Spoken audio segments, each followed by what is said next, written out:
Hari Om. This is an English translation of an online satsang with our Guru, Paramahans Swami Sri Dispraspandanji. There was a question by a disciple.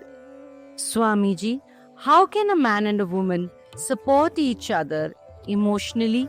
And what is it that they truly want from each other in a relationship?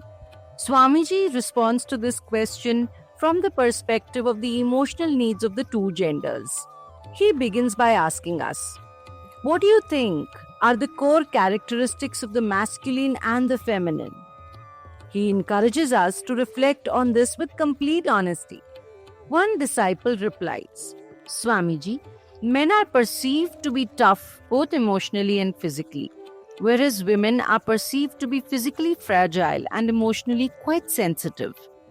Swamiji nods in approval and begins his discourse. He explains that we often make a mistake in assuming that because men appear tough and strong, they do not need love. In fact, it is precisely because they carry the burden of strength and toughness that what they most fundamentally need is love. From their feminine counterparts, men seek respect, gentleness, and loving acceptance in order to feel whole and fulfilled in life. On the other hand, while women certainly need security, stability, support, and a sense of direction from their men, they do not need love in the same way because they themselves are love. Women are an embodiment of the Shakti element, the feminine divine energy. And energy, by its very nature, expresses itself through movement and activity. Swamiji elaborates that for this energy to act constructively, it must be guided. The man's role is to offer direction to this Shakti, to hold space for it. He does this by providing not just physical protection but also emotional safety. A woman often seeks reassurance, guidance, and emotional anchoring. She feels secure and supported when the men in her life offer their presence and availability through small but sincere acts of service. At this point, Swamiji offers two important insights, both addressed especially to women. Firstly, a woman by nature and by the Creator's design is a fountain of love. She is the source of unconditional compassion as she carries the divine feminine, the maternal aspect of existence. Therefore, a woman does not need love as much as she needs to channel love, ceaselessly and generously to all around her. The more love a woman expresses, the more fulfilled she feels. Swamiji clarifies that the reason a woman is made a giver rather than a receiver of love is because unconditional love demands sacrifice. And it is the feminine, the maternal principle, that holds the innate capacity to sacrifice.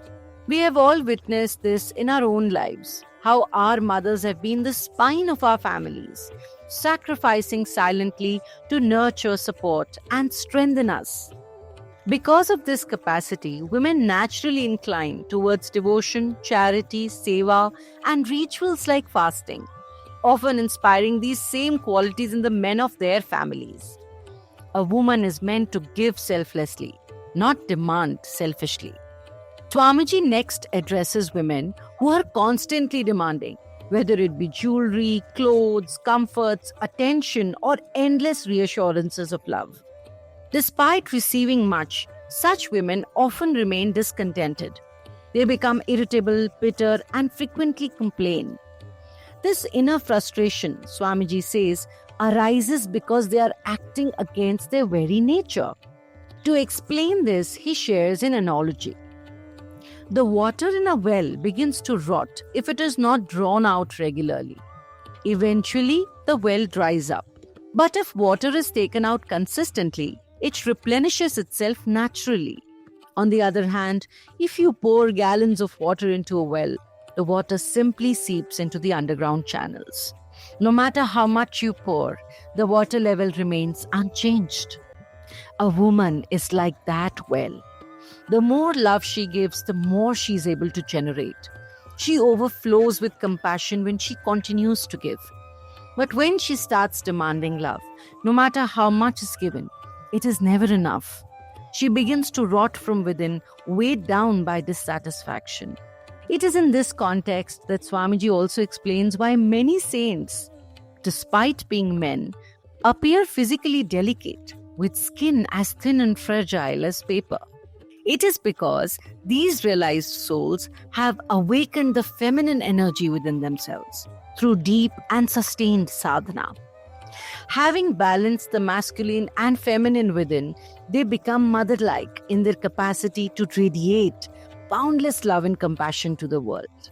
This reminds us of a beautiful shlok from the Guru Stuti or Guru Vandana.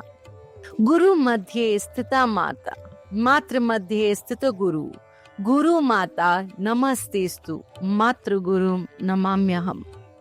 This translates to, within the Guru dwells the mother, within the mother dwells the Guru. I bow to the mother within the Guru, I bow to the Guru within the mother. In conclusion, Swamiji summarizes his teachings by highlighting the root cause of the increasing strife between men and women in the modern world. Firstly, he says that men and women lack the emotional perception to understand each other's needs. When a man lacks love, he feels emotionally empty. This often leads him to depression, addiction, or destructive behavior. Women, on the other hand, when caught in a cycle of constant demands for love and attention, also spiral into dissatisfaction and depression. Secondly, these days, a lot of men are abandoning their responsibilities, forcing women to step into masculine roles. This role reversal creates disharmony. Women begin developing masculine traits out of compulsion, and men lose their grounding.